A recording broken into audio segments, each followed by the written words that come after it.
Hello, this is your Birmingham News Weekend magazine. It's Easter, and if you're celebrating, then I hope you're having a good weekend. I'll be here with you for the next hour to take a look at what's going on around Birmingham, the West Midlands and beyond.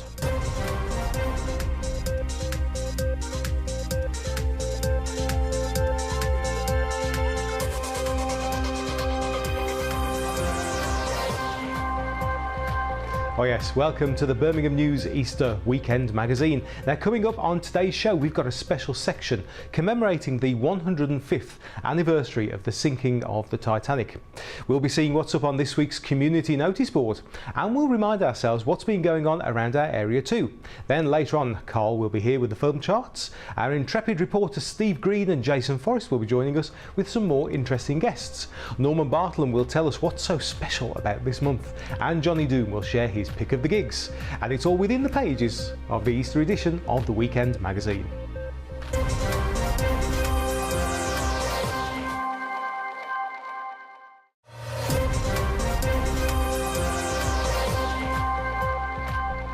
Welcome back to the Easter programme with me, Lee Bannister. Carl Jones will be back again shortly for his regular weekend look at the silver screen. But first, it's hard to believe that heavy metal music has been shattering eardrums for a full half century, and punk rock is only 10 years younger. But there's a whole new generation of bands in the Midlands keeping these traditions alive.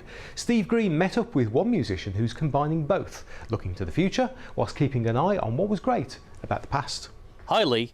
Back in 1969, a Midlands rock band was seeking a new name. They found it on a cinema hoarding advertising a then obscure Italian horror film. Well, Black Sabbath may have called it a day, but the connection between Midlands rock music and cinema horror still continues. Welcome to the dark domain of the Bloodthirsters. Joe, you're the lead guitarist with the Bloodthirsters. Can you tell me a little about how you got into the punk horror movement?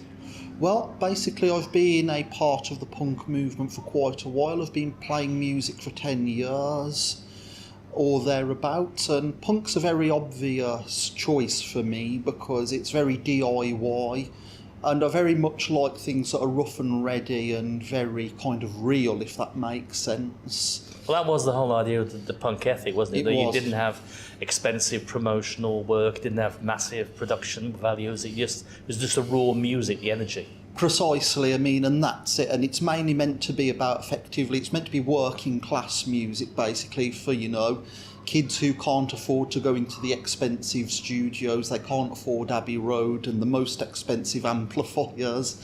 It's basically just meant to be music for the people, and that's always kind of fascinated me due to kind of my political belief. Well, there are quite a few elements of heavy metal in the Bloodthirsters as well, aren't there?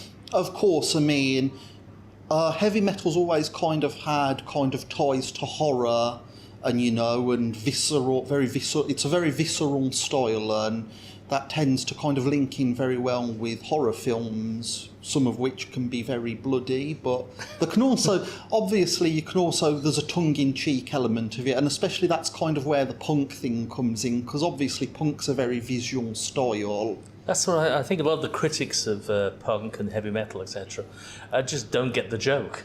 They don't understand it's not meant to be taken 100% seriously. Absolutely not. I mean, the primary thing with punk and metal and these genres is to have fun, and kind of that's the key element to it. If you're not enjoying it, you're not doing punk right, and you're not doing metal right.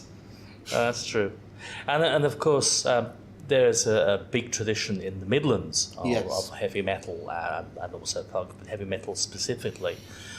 Weirdly, I saw someone in an art gallery not long back talking about this and claiming that the reason why heavy metal evolved in the Midlands is because of all the metal bashing industries in the old days, and the people who were playing heavy metal were actually partially deaf, so they had to have it really loud.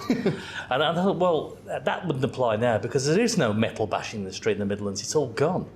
Well, no, absolutely, but the thing is, the traditions carried on, the Black Sabbath and the very early punk and metal bands kind of passed the heritage down, and there's a lot of new bands in the Midlands that are kind of keeping it going. Obviously, you've got bands like Napalm Death, grindcore bands, and you've had kind of more modern kind of deathcore bands such as Whitechapel that have kind of kept the metal alive effectively.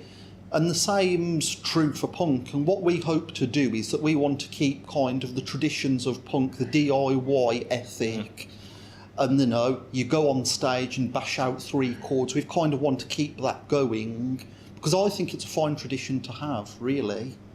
You were talking about the project that you've got in mind, possibly as a crowdfunding project, to really go back to that DIY ethic. Tell us a bit more about that. Yes, so we're looking at doing a project called Dead Format, in which we want to look at formats that have been partially abandoned, such as tape, and actually recording music in effectively the way a lot of bands from the 80s and some of the bands from the 90s would have done it. These were people that didn't have access to high-end recording equipment. So very often what a lot of bands would do is they would literally just book a rehearsal space and take a tape player into there, maybe find a microphone or perhaps steal a microphone, and they would literally just record to tape, and that would be effectively make the basis of a demo. And of course, as these bands kind of got more and more successful, they were able to afford better and better recordings.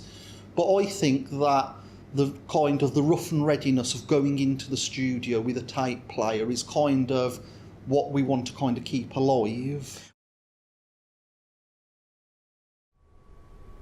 Next week, Joe will be telling Steve all about the horror movies which have influenced his work with the Bloodthirsters and why you shouldn't be scared of mixing musical styles. Meanwhile, Johnny Doom will be showcasing the best of heavy rock on his show Amped, and of course he'll be here with his pick of the gigs a little later on. So then, it's time to close the pages of the Birmingham News Easter Weekend magazine. I'm here on Easter Saturday and Sunday at 6 p.m. and again on Easter Monday at 6 a.m. Plus, we've got a bank holiday special at 1, 6 and 9 on Monday afternoon, looking at the weekend sport and highlighting some of the interesting stories we've been covering recently. So that's it for now. Thank you for watching, and I'll see you back here later. Happy Easter. Try a bit.